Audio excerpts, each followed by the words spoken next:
This is All India Radio. In the program Spotlight, we now bring you a discussion on vehicle scrappage policy. The participants are Anil Chekkara, transport expert, and Deepak Kumar Dash, journalist. Welcome, Mr. Chikaraji. Yesterday, government came out with the final contours of vehicle scrapping policy, which is officially known as Voluntary Vehicle Fleet Modernization Program. But in common man's language, it is vehicle scrapping policy, which we have been hearing for past 6-7 years. So, government said that this is primarily needed for 2-3 reasons. Number one, that we need to bring down the air pollution because older vehicles cause more pollution. Second, those are also unsafe as compared to the new ones, because the fitness, obviously every vehicle gets deteriorated as it grows in the number of years. Third thing, government said that another big importance is that people are going to get benefit for one reason, that if you phase out your old vehicle, you buy a new one, you will have a better mileage, you don't need to get maintenance for next few years. So these are primarily a lot of benefits that government tried to make people understand. What I have come to know that now there will be extensive awareness program which will be taken up with people by sending messages through their mobile phone, which has been linked to their Vahan database or Sarthi database, which is for drivers and vehicles. All these promos, all the languages, all these communications will not be just in Hindi and English. Those will be in multiple languages, local languages. But if we come to the main attraction point for people to understand, is that what will be the benefits of this entire scrapping policy. So yesterday, Mr. Nitin Gadkari, our minister, he said that if anyone is buying a new vehicle in lieu of scrapping an old one, he will not get waiver in registration fee. So that's a very small amount. But he also said that the states will be advised to give 25% discount for private vehicles, 15% for commercial vehicles. How do you look at this? Will the states come on board, and why it is actually going to benefit the states if they come on board? It is a great step towards auto industry, and I believe that we had unregulated regime of vehicles so far, and there was no control about the vehicle of the merits, and we had some sort of stereotypic decision that you scrap the vehicle irrespective of its condition. It was a very unfair decision, and it has caused a lot of, I must say, it is a national loss. It is not an individual loss that people had to scrap their good condition vehicles. So this is a big relief to the society. And secondly, I do agree that it is scrapping well done, that old vehicles are air polluting, old vehicles are unsafe. So these were the fact, but it is not 100% the issue. Issue is if we have good condition of vehicle, so it is not air polluting. If we have all maintenance controlled vehicle, it is not unsafe. So to declare the vehicle to be scrapped based upon age, I am not agreeing, being transport professional. Yeah, what you said is right. So the policy clearly says that the scrapping or phasing out of old vehicle will not be linked to the age, but it will be only linked to the fitness of the vehicle. Mr. Chikara, when you talked about the scrapping that was happening only because of age, that is only for Delhi and NCR. But this policy is going to have impact across the country. So it's a positive step. You have mentioned the word fitness. So this is the milestone in auto industry. We do not have any mechanism to assess the vehicle based upon it, what is the brake condition, what is its pollution, what is its adjustments, what is the steering, what is suspension, and electrical things, headlamp, and so many other things. So vehicle has to be re-evaluated annually. So this fitness word has used for the first time in private vehicles. In commercial vehicles, the transport department of various states, which is accounting not more than 3% of vehicles. So Ministry of Road Transport or state government were emphasizing only for 2 to 3% of the vehicle, but 97% were not checked at all. So this is a beginning of an automated fitness system, and automated fitness system will have very long-term effect. It is not only the benefit which media is talking that consumer will save 50,000 rupees, consumer may save 60,000 rupees based upon the price. It is a very small thing. The other thing is we will be having employment more than 1 million. So this is the fact. We will having auto component quality much better. We can be the best auto component supplier in the world because we have spurious at present. There was no control upon the spurious component. When fitness regime will come, so we will use only the good quality of components and genuine parts will be utilized and our total economy. If we implement this fitness system in all private vehicles, which is done across the world, so we can have 1 to 2% increase in our GDP. Mr. Chikara, but when it comes to the benefits, because the entire policy which has been in the draft stage but has been unveiled by the minister, it says that number one, that anyone who is scrapping the old vehicle, he will get about 4 to 5% as scrap value at the scrapping center. States will be requested to give up to 25%, as I told you earlier, discount on the private vehicle while buying a new one, and for commercial vehicle it would be about 15%. On the top of that, the minister has said that he is writing an advisory to all the private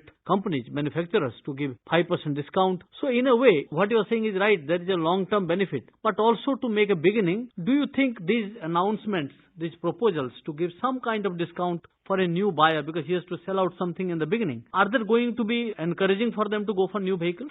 Definitely, it is a win-win situation that you are getting a new vehicle and government is supporting you and government is giving a subsidy. This subsidy is a boon. I mean, it is like we get, it will give much happiness that country is giving me incentive. We welcome as a society and it is a good move and it is a historical move also. It never government so far had announced such kind of incentive to anyone. We have some incentive for electrical vehicles, we have some incentive for auto rickshaw, taxis. So it was for limited people. But it is now open incentive for everybody. It's a very good news and we must celebrate it. What we saw in the entire proposed policy which has been unveiled, it has three components. The first one that I talked about, the incentives in terms of getting some kind of discounts. Even Minister said that he has requested Finance Ministry to take up the issue of giving any kind of discount in the GST Council if all states agree. But there are also to discourage people to hold on to the old vehicles. There are some provisions like the renewal fee for registration certificate for private vehicles will increase. For commercial vehicles who get a fitness certificate, they will also have to pay higher. There is also a proposal that if I hold on to my old private vehicle or a commercial vehicle which is more than 15 years and 20 years, then I might have to pay a green tax. So how do you look at this entire mix? Give some incentive, give some disincentive to hold on to old vehicle. That will somehow do some kind of balancing. Do you think like that? I have some sort of example that you are getting 5 years additional age. And 5 years additional age means you are getting 30% of additional vehicle possession. So if I have 10 lakh cost of the car and I get 5 year additional. So 5 year additional will give me benefit of 3 to 5 lakhs of rupees. If I shell out, let us say 20,000 rupees or so, or 50,000. So still I am saving more than 3 lakhs or 2 lakhs of rupees. So it is also a win-win situation. But when we are getting the vehicle restored, which is not at the cost of air pollution or safety, then what is the harm? Vehicle is also a part of family, and just scrapping vehicle without any merit, it was not a fair game. That has so been this is a sentimental point is also there. So government has also taken care of the sentiments of the vehicle owner. How do you look at this challenge? You talked about to have this automated fitness testing center. Now we have very few, and also this policy will also depend on how fast we put the registered vehicle scrapping centers. Because now we have only 7 or 8. We need to have so many vehicle scrapping centers across the country, and government has come out with a draft rule that how these centers have to be set up. It clearly says that it is the responsibility of the private player who will set up the center to ensure that whatever vehicle he is taking for scrapping is from the genuine owner. It is not like I can come and sell your vehicle. So how do you look at this ecosystem? How long it will take to have fitness centers, enough number of fitness centers, enough number of scrappage centers? That will take some time. You are talking about two things. One is scrapping center and another is fitness. So first of all, I tell you about the scrapping system. Scrapping system, it is totally unregulated, unorganized. So if we do have professional people in scrapping, we will have very good ecosystem. You see, in a car, there are 5,000 components, and 5,000 components are made of steel, some aluminum, different kind of plastics. So if we count types of material, there would be more than 500. And at today practice, we are scrapping vehicle and we are burning the plastic and we are spreading the oil, grease on the earth. So it is creating everywhere pollution. If scrapping things are done in professional way, we can restore our material. We will restore our aluminium, we will restore steel, we will restore our plastics, and then so many alloys are there, some gases are there, so they can be preserved. It will not ill effect to the environment, and this is a very good business model for everybody. It is creating a lot of opportunities to the public. It is not only the scrapping of cars. Now our things like air condition, all is kabadi bazaar, so they will also be roped in, and our recycling industry will also have very big turnover in the GDP. What you said is right. Hello? In this policy of setting up of the vehicle scrapping centers, government has very clearly said that any vehicle which comes to the scrapping center, focus should be to recover about 95% of the entire component so that those are used. But Mr. Chikaraji, can you tell us a little bit about the fitness testing centers? Because Yes, automated, that is the backbone of this entire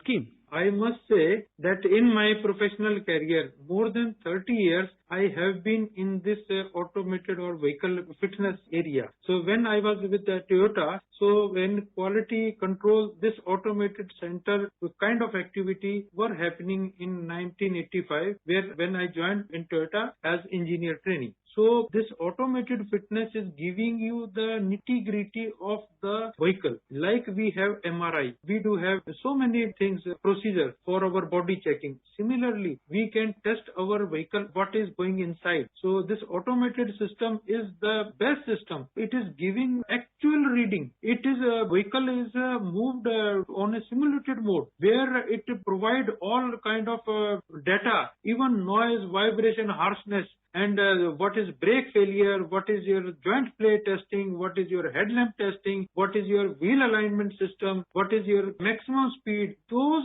parameters, and the dramatical things which I find is the suspension testing, because no technology, no experienced mechanic can tell you the condition of suspension. But here we find the suspension value in digital form, like your suspension is 70% okay, 50% okay, 30% okay. So it is a great system, and I admire this system. And why this fitness word was not included in our government practice, even Sri Lanka, Nepal, Bangladesh, they are using the automated testing system, but in India we were not. So we are very much behind in in-use vehicle maintenance. So if this system comes, we will have employment more than 1 million. We will have auto good component, and everything will be fine. And it will make a discipline also that you have a good vehicle, you will love the vehicle driving, and we will have reduction in accident on merit more than 35%. So I request that you please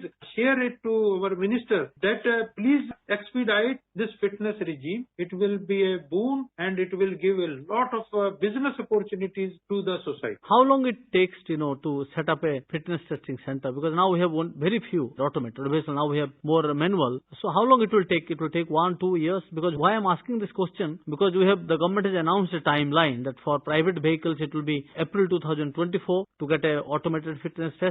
And for commercial vehicles, it is mandatory to get by June 2023. So do you think the next 2 years will be enough to put fitness testing center and also scrapping centers? They both are parallel activity. First of all, I must emphasize that the Society of Automotive Manufacturers, they should come forward. And FADA, the dealers, because they do have infrastructure, they can add value to their existing infrastructure, and it may not take much time. Even we can establish thousands of automated testing centers in India in this year only. It may take 6 months to 1 year if the existing workshop augment their facilities. And secondly, the problem which I find that not only in this automated fitness system and in automated driving testing system also, that land use, because state have reserved that agriculture land cannot be utilized for any other purpose. If government take decisions that like in CNG station or petrol pump, so they give the CLU to the owners of petrol pump. Similarly, if they can be incentivized, I must say, within 1 year, we can make 5,000 of automated fitness centers. So it depends upon government that which are the barriers which is preventing these happening to hold in India. So if they look in this area, we do have good financiers, good industries to support it. Entrepreneurs are very much, and so the startup companies. This is the best opportunity for the MSME and startup. So there is endless scope, but we have to open our barriers. I agree. Mr. Chikara, you rightly said that there are ample opportunities and opportunities for everyone. For as a buyer, that I will have a better vehicle with a better mileage. There will be an opportunity for the industries to produce more vehicle. There will also be a new industry which is for testing fitness, automated fitness testing center, and also scrapping centers. I hope that in next couple of years we'll see a lot of more activities and old polluting cars going out of our roads. Thanks a lot, Mr. Chikara. Thank you very much, Deepak ji. You were listening to a discussion on vehicle scrappage policy. The participants were Anil Chikara, transport expert, and Deepak Kumar Dash, journalist. This program was produced and presented by the News Services Division of All India Radio. You can listen to it on our mobile app, News on AIR. This program is also available on our website, newsonair.com. You may email your opinion about this program at airnsdtalks@gmail.com.